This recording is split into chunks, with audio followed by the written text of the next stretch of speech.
بسم الله الرحمن الرحيم. الحمد لله رب العالمين والعاقبة للمتقين ولا عدوان إلا على الظالمين وأشهد أن لا إله إلا الله وحده لا شريك له وأشهد أن محمدا عبده ورسوله. معزز ناظرین، پیارے بھائی اور دوستو،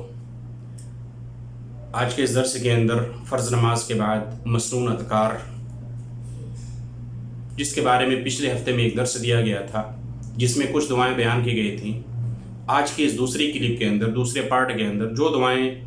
باقی رہ گئی تھیں ان دعاؤں کا ذکر کیا جائے گا، ان دعاؤں کے بارے میں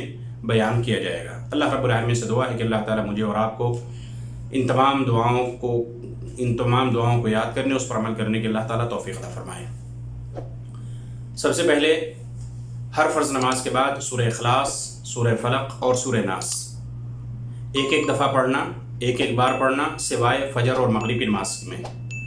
فجر اور مغرب کی نماز کے بعد ان تینوں صورتوں کو تین دفعہ پڑھنا، ان تینوں صورتوں کو تین بار پڑھنا، سورہ اخلاص کو 3 بار، سورہ فلق کو 3 بار اور سورہ ناس کو 3 بار۔ قل هو اللہ احد سورہ اخلاص، قل اعوذ برب الفلق سورۃ الفلق، قل اعوذ برب الناس سورۃ الناس۔ ان تینوں صورتوں کو مغرب اور فجر کی نماز کے بعد تین دفعہ پڑھنا، یہ آپ صلی اللہ علیہ وسلم سے ثابت ہے۔ اسی طریقے سے ہر فرض نماز کے بعد آیت الکرسی پڑھنی چاہیے۔ اللہ کے نبی صلی اللہ علیہ وسلم نے بیان فرمایا کہ جو شخص ہر فرض نماز کے بعد آیت الکرسی پڑھتا ہے لم یمنعہ من دخول الجنت الا الموت، سوائے موت کی کوئی بھی چیز اس کو جنت میں جانے سے نہیں روک سکتی، یعنی مرتے ہی موت ہوگی، وہ جنت میں چلا جائے گی۔ آپ صلی اللہ علیہ وسلم نے بشارت سنائی ہے۔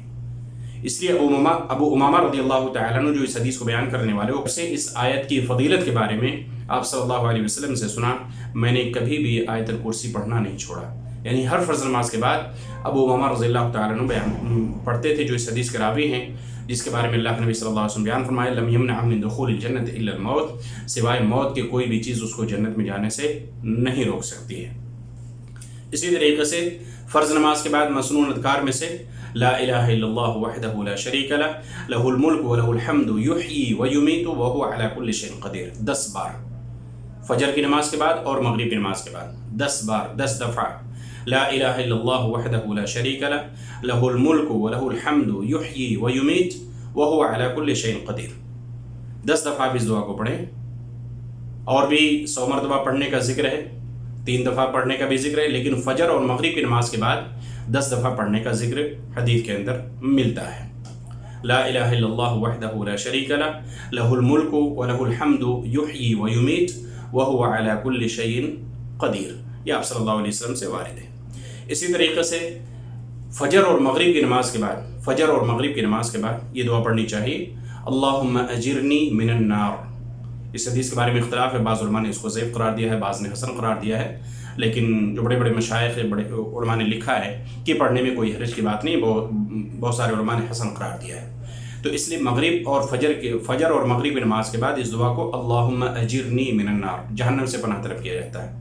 اللہم اجرنی من النار 7 دفعہ اس کو پڑھنا چاہیے، اللہم اجرنی من النار 7 دفعہ پڑھنا چاہیے۔ تو یہ بھی آپ صلی اللہ علیہ وسلم سے یہ بھی دعا وارد ہے۔ اس لیے ہمیں چاہیے کہ فرض نماز کے بعد جو بھی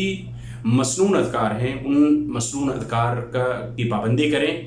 اور جب مسنون اذکار پڑھ لیں تبھی ہم سنت وغیرہ کا اہتمام کریں۔ ایسا نہ ہو کہ سلام پھیرنے کے بعد ہم فوراً سنت پڑھنے لگیں، یا سلام پھیرتے ہی مسجد سے باہر نکل جائیں، سلام پھیرتے ہی اپنی دیگر ضروریات کے لیے نکل جائیں، الا کہ کوئی انسان کی بہت زیادہ مجبوری ہو، کوئی عذر ہو تو انسان جا سکتا ہے، لیکن عمومی طور پہ انسان کو چاہیے کہ ان اذکار کی جو بھی آپ صلی اللہ علیہ وسلم نے فرض نماز کے بعد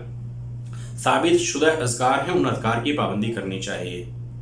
لیکن یہاں پہ دیکھنے میں آتا ہے بہت سارے احباب ان مسنون اذکار کی پابندی نہیں کرتے، لیکن وہ کیا کرتے ہیں، اپنی جو ضعیف موضوع روایات ہیں اور جن دعاؤں کا ذکر صحیح احادیث کے اندر نہیں ملتا ہے، آپ صلی اللہ علیہ وسلم سے اس کا ذکر نہیں ملتا ہے، ان دعاؤں کا اہتمام کرتے ہیں۔ بہت سارے لوگوں کو دیکھنے میں آتا ہے کہ وہ کیا ہے، سر پہ ہاتھ رکھ لیتے ہیں اور یا حی یا قیوم میں اور دیگر دعائیں پڑھتے ہیں، جبکہ کہیں بھی صحیح حدیث کے اندر اس کا ذکر نہیں ملتا ہے۔ اس لیے